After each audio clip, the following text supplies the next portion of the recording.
The concept of death penalty calls into question the how.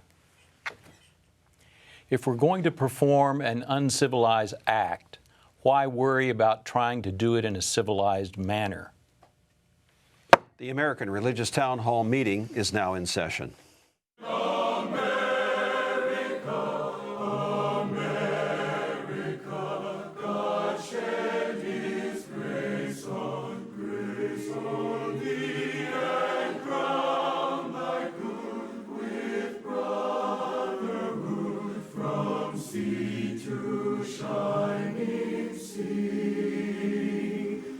Welcome, friends, to the American Religious Town Hall meeting, where the discussion of religious, political, and social issues is meant to promote the cause of religious freedom and to help us better understand each other.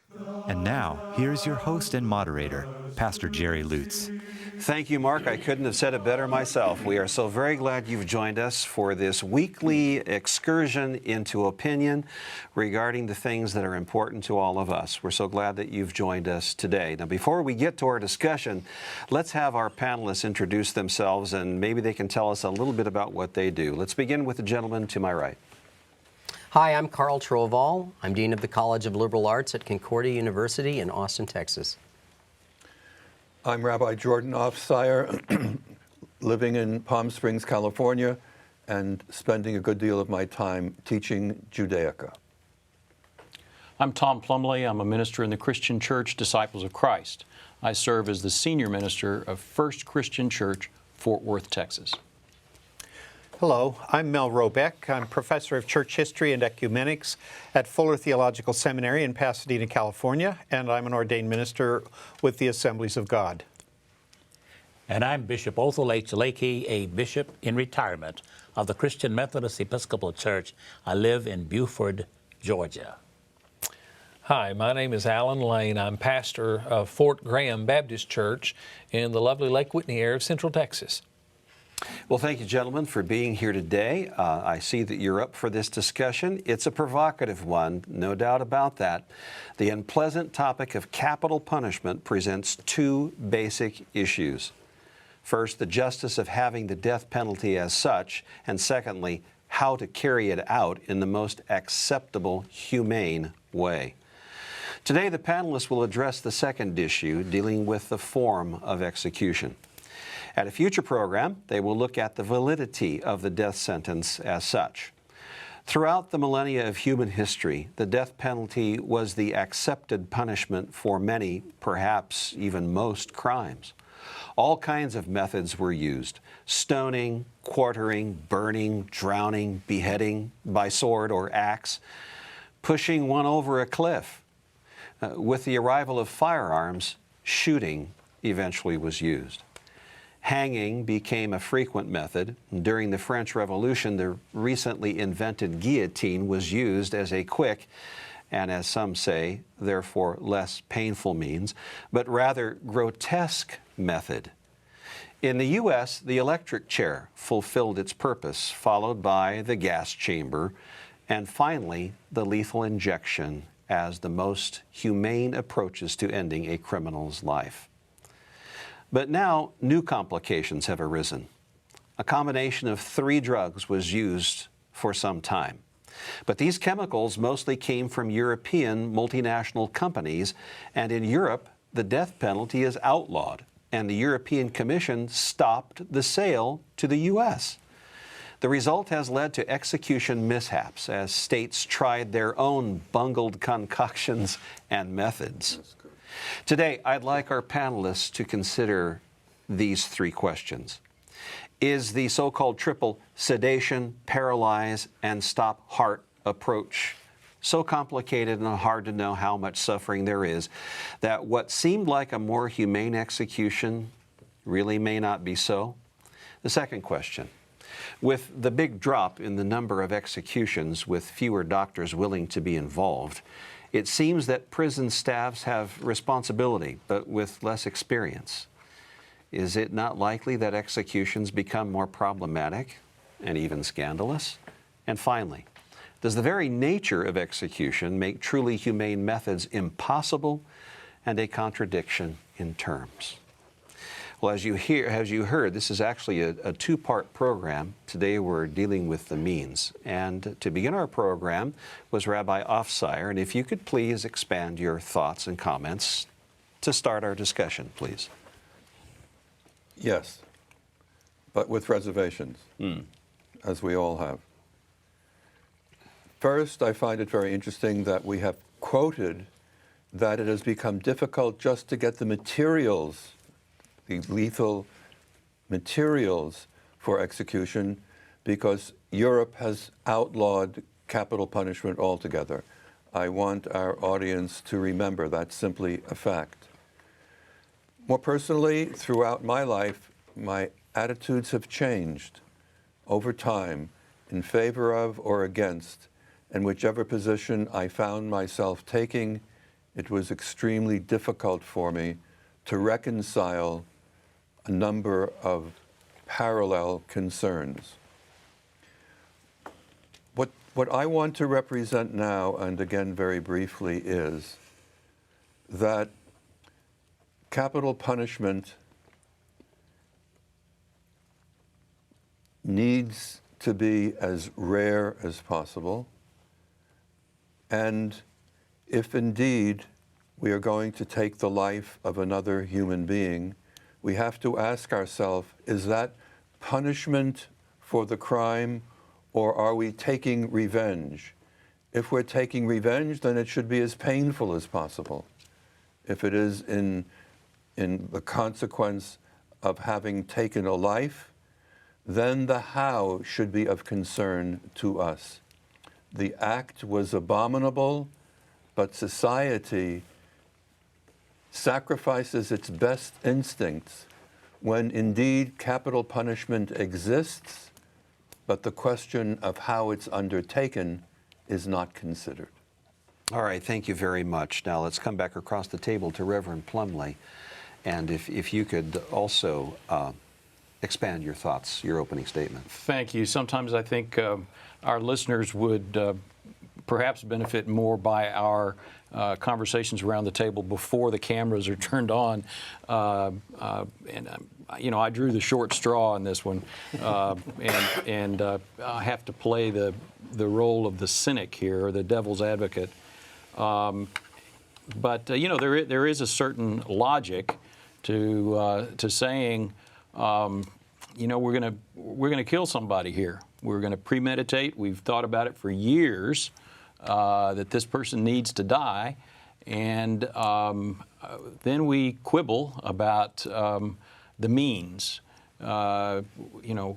We say, well, let's hang him. We used to do that, but if the rope was a little too long, we'd decapitate them in the process. If the rope was too short, there wouldn't be enough jerk, and they'd just strangle. Then we said, well, let's electrocute people, and that was pretty painful, and people smelled burning flesh, and we didn't want the witnesses to do that. The body was too hot to touch to even do have the doctors examine it afterwards.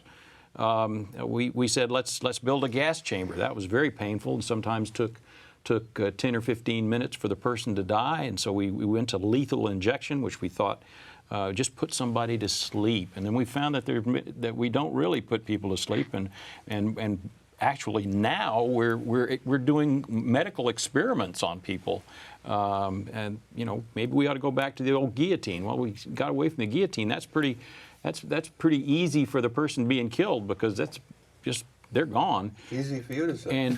But everybody watching, gets pretty grossed out. Firing squad, then you got multiple people who are involved in killing, and we recognize that by the fact that all firing squads, you have 6 guys and 5 bullets. So everybody can always feel, well, maybe I'm not guilty. Anyway, all of that is playing with the emotions of the rest of us to make ourselves feel better for this act that we've said we must do in getting rid of this person, punishing this person, killing this person, doing to them what they have done to others. we haven't come up with a good one yet. I did read about a suggestion that nitrogen asphyxiation might be the next thing down the road that is a rather painless way to do this. But again, we're talking about saving the feelings of those who must witness. We're talking about trying to get it over as quickly as possible. You know, we're talking about lots of other things to cover up the fact we're going to end a life on purpose. All right, thank you very much. And then let's come across the table. Dr. Lane, your position, please, if you would. Well, actually, I find myself agreeing a little bit with Tom's rationale. I mean, I understand that it's more of an academic thing in terms of discussing, you know, if we have to implement capital punishment, then why are we really concerned about the means? The issue is that the issue for me, I should say, is that I don't bear the burden of dancing around capital punishment. Capital punishment is something that our society uses in order to employ an aspect of justice, a recognition of the crime that has already occurred, the suffering that was inflicted by one person on another. We can argue, of course, a long time about the possibility of closing the door on a person being redeemable or being returned to society, closing the door on that possibility by applying capital punishment. All those are problematic. But the end result is, if you've been personally involved with the type of crime for which capital punishment is employed, you can find yourself experiencing a sense of relief, a sense of justice. Now, we all may want to condemn that sense, that we really as a society should not be promoting I think someone already used the concept of revenge.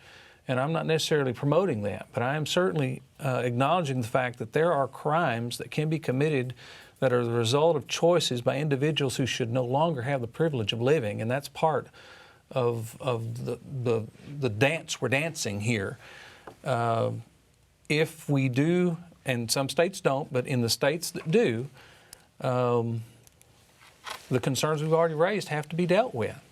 We want it to be relatively humane. We want it to be quick. We want it to not bear upon the conscience of those who have to observe it to the point of giving them nightmares and such. But it's something that we do, and we do for, I think, good reasons, and we need to address the issue of how we do it. All right, thank you for your candor. Let's come across the table now. Bishop Lakey, we're glad to have you back here, and I'd love to hear what you have to say on Well, this. I really don't have a whole lot to say on this particular topic because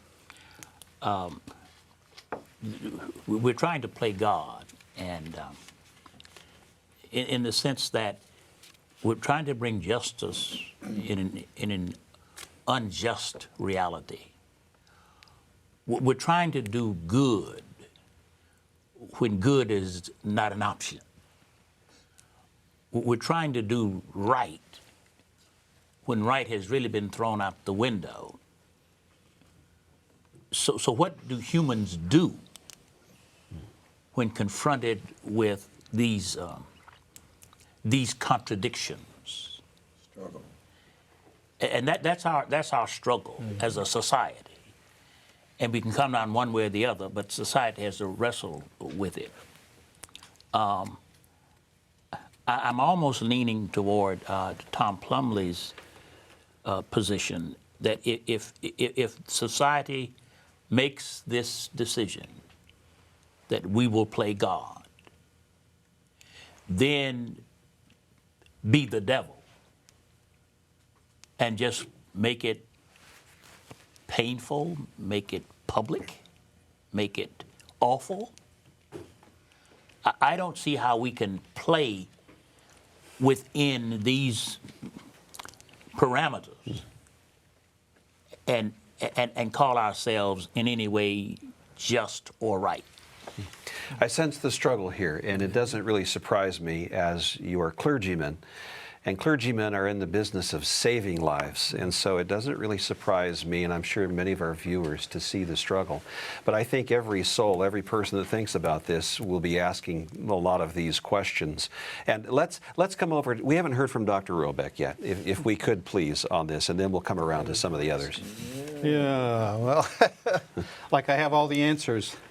No, I think there are several things that I would like us to consider. One is, there is no easy way for anyone to die, and it's much more difficult to take a life. And I think that's as it should be. When God said, "Thou shalt not kill," there was something behind that. And I think that when people have killed, they cross a line, and there is something that they bear as a result of that. I also think that taking a life at any time should have consequences of some sort or another. And when the state decides to take a life, it needs to have probably consequences as well, more than, I should say, than the taking of the life itself. In other words, the people that have made that decision need to feel that in some way. And I think our tendency to talk about how to do this best is tainted by the fact that we don't want to feel those kinds of consequences. What we want to do is to sanitize the reality so that we don't have to face the ugliness of what takes place. My grandfather, I remember telling me about how he was in San Jose, California. Must have been about 1920, 1921, and there was a guy that had, or a couple of guys, two guys, I guess, that had kidnapped and murdered the heir of a department store. It was a very famous trial. Actually, that's not true. It was a very famous kidnapping and murder. And they undoubtedly did get the right people, but the fact of the matter is, on a Sunday evening, as he was going to church just directly across from the jail, a huge crowd came, and they pulled the bars off the jail, and they lynched these two men in the park. This was about 1920. And I remember my grandfather saying, "I could hardly wait to get away from there." And he burst out crying in this. He says, "It has affected my entire life." Mm-hmm. The sheriff that allowed them to do this ended up in a mental institution for the rest of his life. It transformed people. And there's something to be said about the realities that you face when you see the ugliness of this kind of thing. Mm-hmm. We never think about this when we go to war. We're willing to shoot, we're willing to put mines out, blow people's legs off. We don't care.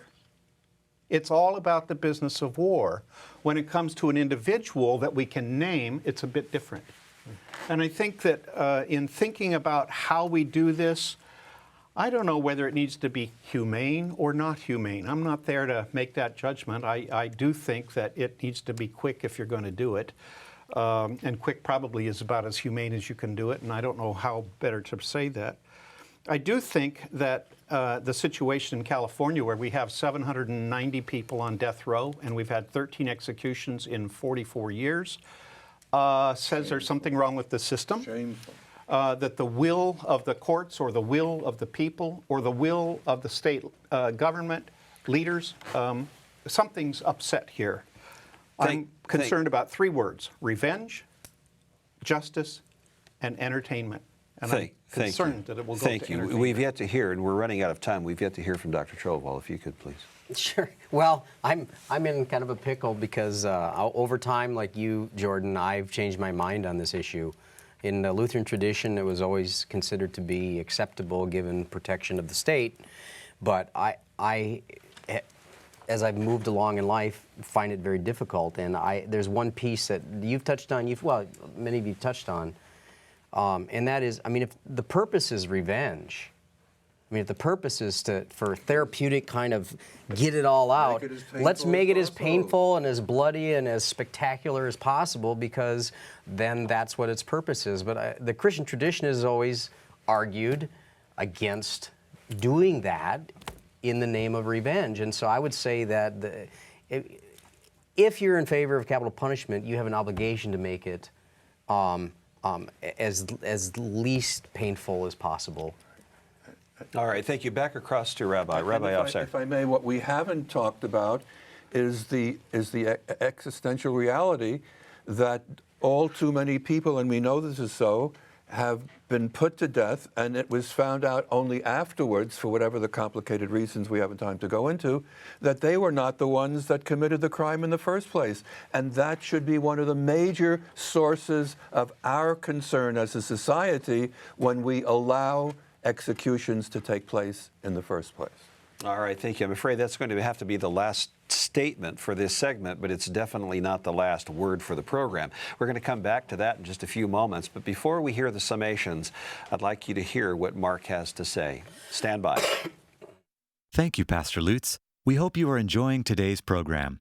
If you would like to learn more about the American Religious Town Hall, please visit our website at americanreligious.org. That's americanreligious.org.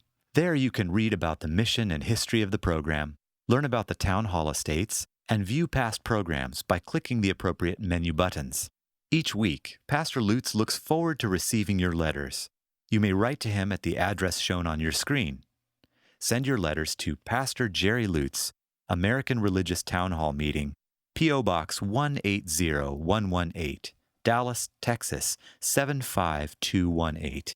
That's Pastor Jerry Lutz, American Religious Town Hall Meeting, P.O. Box 180118, Dallas, Texas 75218. Thank you for writing, and thank you for watching. And now, back to you, Pastor Lutz, and today's closing statements. Thank you, Mark. We have a number of very faithful and loyal viewers who through the years have sent cards and letters and made suggestions, and we certainly do appreciate what you send to us. We do read your mail, and we also appreciate your prayers and your continued support of the American Religious Town Hall Meeting. Your contributions will help to keep this program on the air. Now for the summations. Let's go to those just now, and to begin, let's return to Dr. Trovall.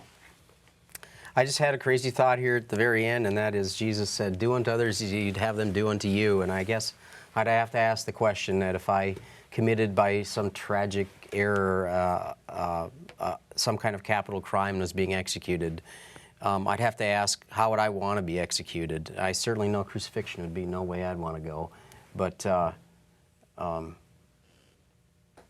I think I'll just leave it at that, because I'd want to go in the most humane way possible, at least people respecting some sort of dignity of who I am. Thank you. Now let's go to Reverend Plumley. Yeah, I think part of the problem with this entire line of reasoning has been borne witness to by the kvetching we have been doing publicly in front of the camera in this last half hour. There is no civilized, humane way to do an uncivilized, inhumane act. All right, thank you. Next to you, Bishop Lakey, Thank your you. summation. One of my favorite movies is The Godfather, and in the scene when Michael wants to go kill the police chief and the drug dealer, Sonny says, you're going to have to shoot them. You're not going to shoot them from a mile away as in the Army. You got to get up close and shoot them and get their blood all over your pretty Ivy League suit. Society wants to kill people, but we don't want to get their blood over our Ivy League suit. There's no humane way to do an inhumane act. Thank you. Across the table, Dr. Lane. Well, that is part of the struggle. You see people in eye to eye. You have to face the horrible truth that there is evil in the human experience. And our society still accepts ending a life as one way to remove that evil. And in so doing, we still want to show some respect for the human life. It's an incredibly horrible conundrum, a vexing situation that we still have to struggle with. And thank you, Dr. Lane. Now, Dr. Robeck, your summation. Yes. I think our courts, our justice system tries to be just. I think that's what it's about. And when it comes to the question of murder and so forth, which for many states require the death penalty, I think what the justice system is trying to do is to look for justice. I know also from having watched and listened to so many people who are family members whose family has been destroyed in part by a murderer, they seek not only justice, but they also seek revenge. And I think that we in the clergy need to be helping people understand the difference between justice and revenge so that we don't tip over onto the other side. Thank you. Now, Rabbi Ofsire. I'm still struggling, as I have said, about this whole issue. And the laws differ in the United States. There are some states that permit, others that don't permit capital punishment. And I think that's an indication of the conundrum that we all face with regard to this horrible situation and the kinds of response society should give. Thank you very much. And gentlemen, thank you for today's discussion. As has been demonstrated here, some of our topics are easier to discuss than others. And today I think we've come to one that has been, well, shall we say, challenging to our panelists and maybe for you at home as well. We know that this issue is not an easy one. We know that it's an important one, though. And so we would encourage you to give this some very careful thought and prayer. Perhaps talk about it amongst your friends and your family members to see what others might think, because that really is the genius of what this program is about. We might not always agree, but we come to the table with different perspectives, different points of view, and that's what makes the discussion interesting. But more importantly, hopefully we may be informed by others' opinions and points of view to the extent that we become a better people in the end. Well, the charter of the American Religious Town Hall provides that Roman Catholics and Protestants, Jews, educators, and others may appear on this program and can declare their beliefs without hesitancy. And the rest of the members of the panel will uphold and guarantee that American right to all who will appear, irrespective of race or creed, so that the rest of the world can see that here in America, we believe in civil and religious freedom. Not only in theory, but in reality. And now, friends, until next week at the same time, and by whatever means you've used to tune in today, the American Religious Town Hall meeting stands adjourned. And now may the God of all of us bless all of you.